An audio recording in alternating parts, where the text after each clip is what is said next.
bigyan natin ng mainit na palakpakan. Una, lumabas ka na. Asul na manlalaro sa gilid. Kramat mula sa Iran.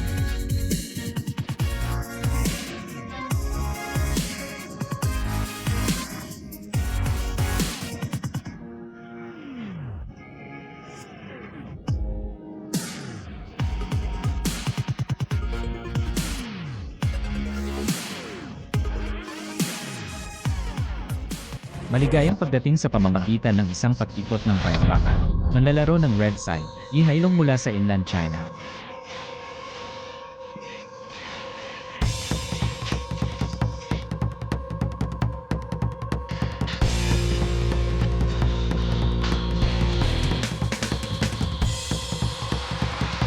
Nasa posisyon na ang magkabilang panig. Susunod, kilalanin natin sila ng magkasama. Blue Side Player Craft, 27 taong gulang, taas, 173 cm. Ang kanyang record ay 23 fights, 18 panalo. Ang pulang side player ay mula sa China. Yihailong mula sa panloob na rehiyon, 26 taong gulang, taas, 180 cm. Profesional na record, 24 na tugma, 18 panalo, 4 knockouts. Mangyaring tawagan ng aming referee para sa laban na ito. Bao Gaoshan.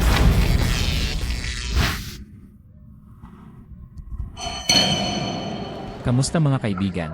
Maligayang pagdating sa EMEA Legend World Fighting Championship. Ito ay isang super labanan sa kategorya ng 75 kilo. Mga patakaran sa libreng pakikipaglaban. Lumapit si Kramat. Ito ay isang napakabilis na pagwawalis sa likod. Kramat Blue Side, ang napili ng mga tagahanga, Yihailong. Ilang taon nang hindi naglalaro si Yihailong sa isang laro. Ito ay dahil sa kanyang pagkahilig sa singsing na ito, kaya't nagbalik siya.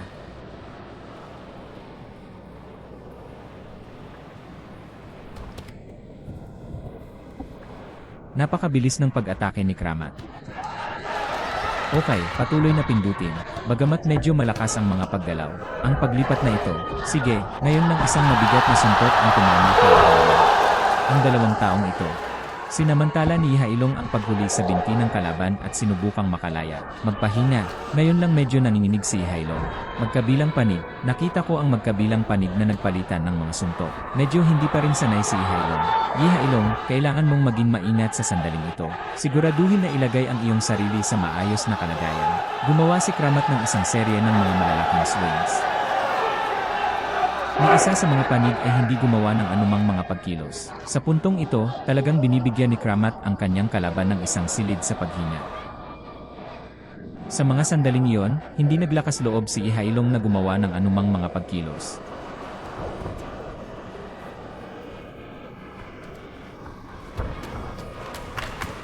Napakaganda talaga ng mga galaw ni Kramat, ngunit mabigat ang kapangyarihan.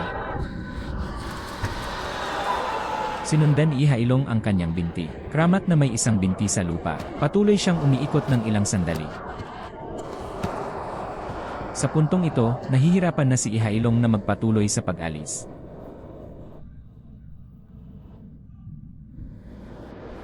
Nagkaroon ng knockdown bago. Ngunit ang knockdown na iyon ay nangangahulugang nahulog din sa lupa ang umaatake. Gumawa siya ng T-guard na nahulog sa lupa. Sa puntong ito, hindi na binibilang ng referee ang mga segundo. Ito ay talagang nagdudulot ng malaking pisikal na pinsala sa mga manlalaro mismo. Kaya isang bihasang referee, dapat mong makita ang bawat detalye sa korte. Dahil ang patuloy na paglalaro ng ganito ay makakapinsala sa katawan ng atleta. Magkakaroon ng matinding pinsala. Isa pang patuloy na pag-atake. Sa simula pa lang hanggang ngayon, hindi pa rin ito tumitigil. Kramat. Sa katunayan, si Yihailong ay hindi naglalaro sa anumang mga laro sa loob ng maraming taon. Hindi na siya masyadong pamilyar sa korte. Ang panahon ng pagsasanay sa pagbawi ay hindi ganoon katagal. May 1-0 segundo na natitira sa karera. Unang pag-ikot.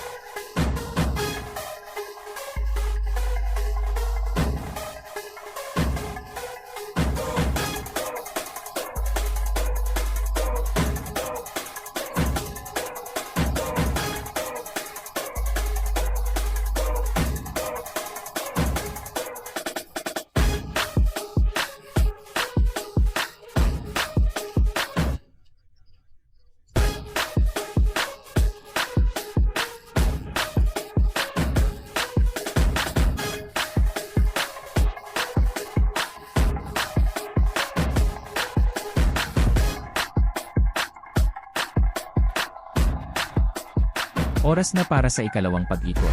Kailangang maingat na ayusin ni Hailong ang kanyang mga taktika sa ganitong distansya para sa isang paligsahan sa pagsuntok. Ang kalaban ay magiging mas at mas mahusay. Makikita mo rin ang iyong sarili ng higit pa at mas pasibo habang naglalaro ka. Tingnan mo si Ihailong pagkatapos niyang umakyat. Ito pinahusay na paggalaw ng pag-iling sa itaas na katawan. Ngunit, malinaw ang mga taktikal na intensyon ni Kramat. Gusto lang niyang pindutin ng husto. Tingnan, napakalaki ng saklaw ng suntok ni Kramat na ito.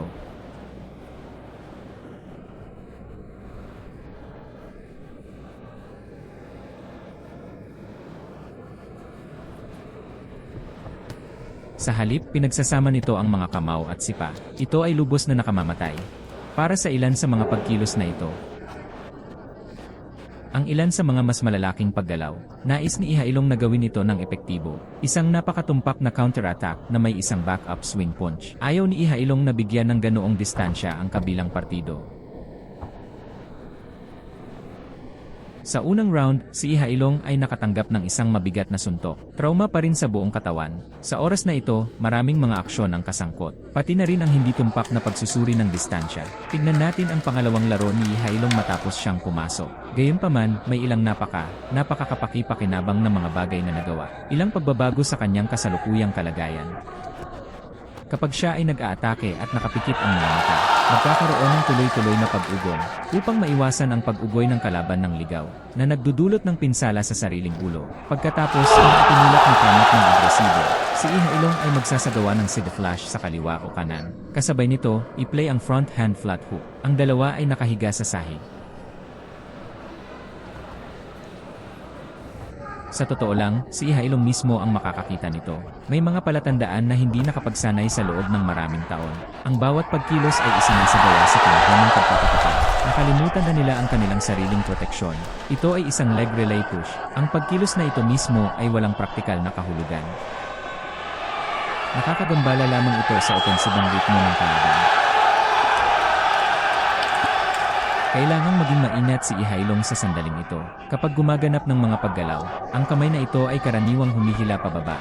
Gawing napakalaki ng puwang na ito. Sa puntong ito, madali nang suntukin ng kalaban. Dahil sa totoo lang, ang suntok na ito mula sa Kramat. Hindi mahirap mag-ingat, napakalaki ng aksyon. Ngunit si Ihailong mismo, malaki rin ang puwang ng pagtatanggol na ito. Matagal nang walang kompetisyon. Para sa mga palitan ng kamao, mas mabagal ang reaksyon ng utak ko. Tingnan mo, isa pang malaking pag-ugoy ito ng nakatakip na kamao bilang pangalawang pagkilos. Maaari kang magsimula ng direkta sa ulo. Isa pang mabigat na suntok. Si Ihailong ay may napakahirap na proteksyon sa ulo. Sige, tapos na ang round 2. Panoorin ang buong ikalawang laro. Ang taktikal na pagbabago ni Ihailong. Napakalaki pa rin kaya bumuti ito. Nasa unang laro na siya ngayon. Ang hindi ka nais-nais na sitwasyong ito. Panoorin natin ang mabagal na pag-reply. Ipapaliwanag ko ito sa lahat. Higit pang mga detalye. Nakikita mo, ito ay isa. Pagkatapos ng mabigat na suntok. Habang papalapit siya, manhid si Ihailong. Medyo nanginig ang buong ulo niya. Ngunit ang buong ikalawang laro ay pinanood. Hindi ito ibinigay ni Ihailong kay Kramat. Tulad ng sa unang laro, malayang ilabas ang iyong mabibigat na suntok.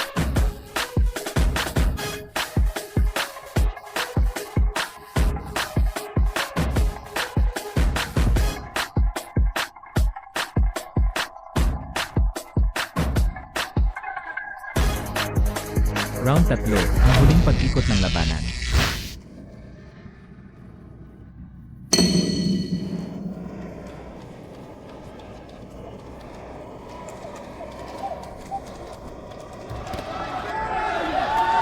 Ihailong, ang head defender. Ito ay isang malaking tanong.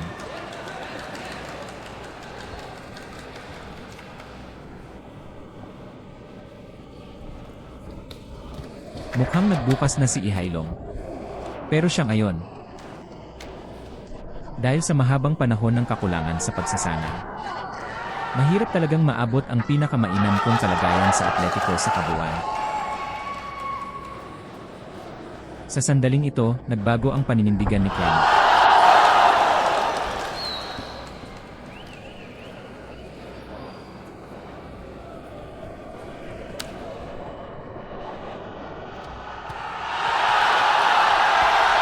Pagkatapos ng kunin ang binti, patuloy na magpatuloy sa pagsulong.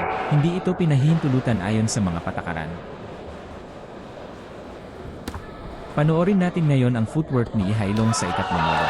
Pati na ang pag-alog ng katawan, ang kamalayan na ito ay naging mas malinaw. Hindi dapat tama ang pagkilos na ito.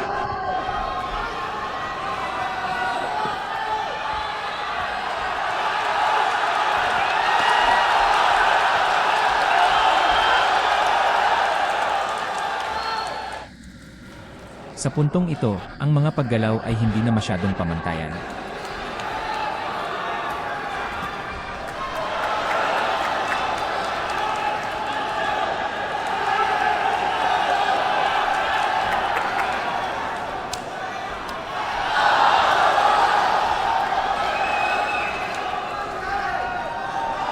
Sa puntong ito, kahit na ang mga pisikal na reserba nila Matat ay tila hindi sapat. Si Ihailong ay naging mas malinaw at mas malinaw habang siya ay naglalakad.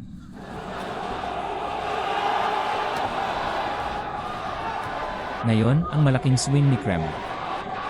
Napakababa na ng pinsala kay Ihailong. Nang umangkop si Ihailong sa ritmo na ito, at pagkatapos ng pakiramdam na ito ng duel at pag-atake, napapanahon ang mga pagbabagong ginawa niya. Si Ihailong ay may maraming leg relay moves technically. Siguro sa panahon ng pagsasanay ilang taon na ang nakararaan, pundasyon ng pagsasanay sa sanda. Ngunit pagkatapos ay, nagbabago ang mga libreng pamamaraan ng pakikipaglaban. Ang teknolohiyang ito ay medyo hindi gaanong epektibo.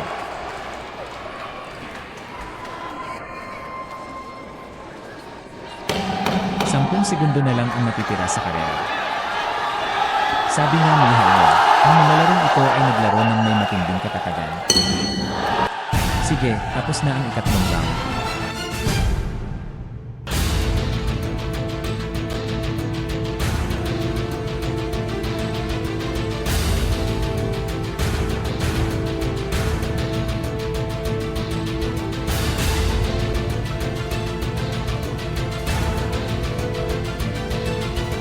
Sama-sama nating salubungin ito. Nakakalungkot na sandaling ito.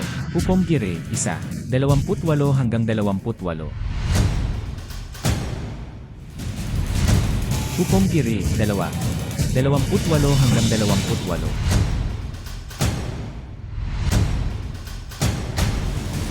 Hukom Gire, 3, 28 hanggang 28. Natapos ang laban sa isang draw.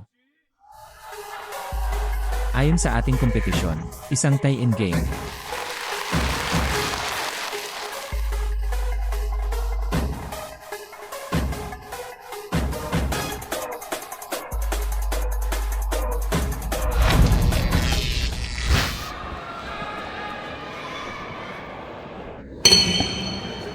Sige, nagsimula na ang tiebreaker sa pagitan ng magkabilang panig. Isang pagwawalis ng binti. Dumating at na may isang sweep kick. Ramat. Sa pagkakataong ito, kailangang maging maingat si Ihailong. Mabangis ang laban. Nag-aapoy na ang aming live na tagapakinig.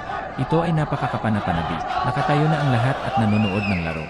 Ngunit malakas ang pagtatanggol ni Ihailong sa ulo. Maging lubos na maingat, dahil ito ay mapanganib. Nagpahinga lang si Kramat at may tibay pa rin. At mabigat ang mga suntok ni Kramat.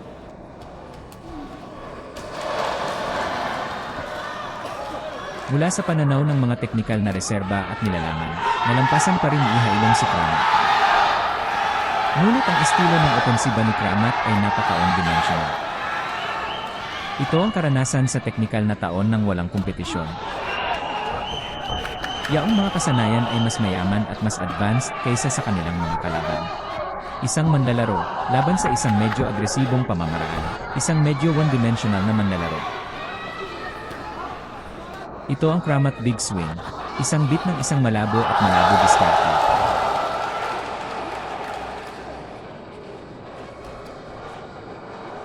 Sa katawan ni Ihailong, maaari mo pa ring makita ang maraming sanda bilang isang ugali. Ang maliit na sipa ng latigo ngayon ay isang tipikal na halimbawa.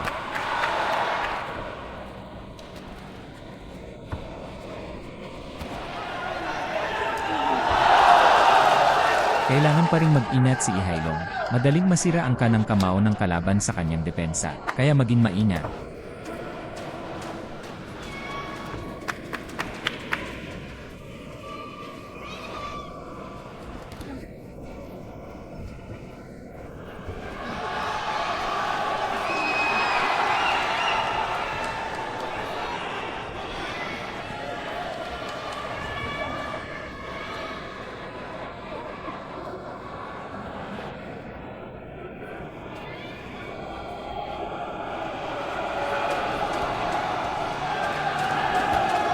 Tumalikod siya at inihagis ang kanyang kamay. Matindi at tensyonado ang laban.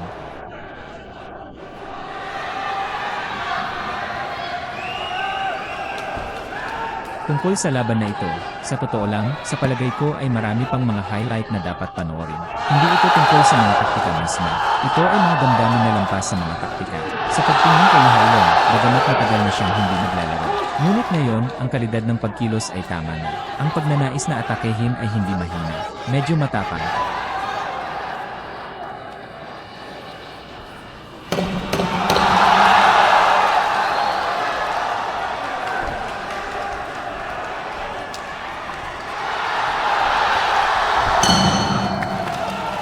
Ang dalawang koponan ay dumaan sa isang buong piyeta.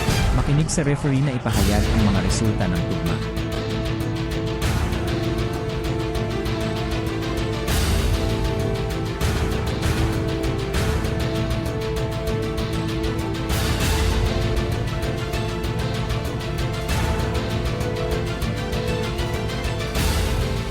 Minamahal na madla, tignan natin ang susunod, mga resulta ng tugma na ibinigay ng mga profesional na referee. Nanalo ang referee no 1-0 tandang bawas siyam. Nanalo ang referee no 2 siyam tandang bawas 1-0. Nanalo ang referee no 3-1-0 tandang bawas siyam. Sa bandang huli ang nagwagi ay pulang bahagi.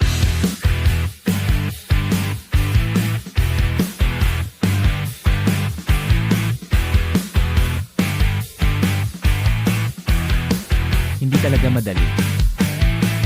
Bigyan na naman natin ng palakpakan si Hailong, ha?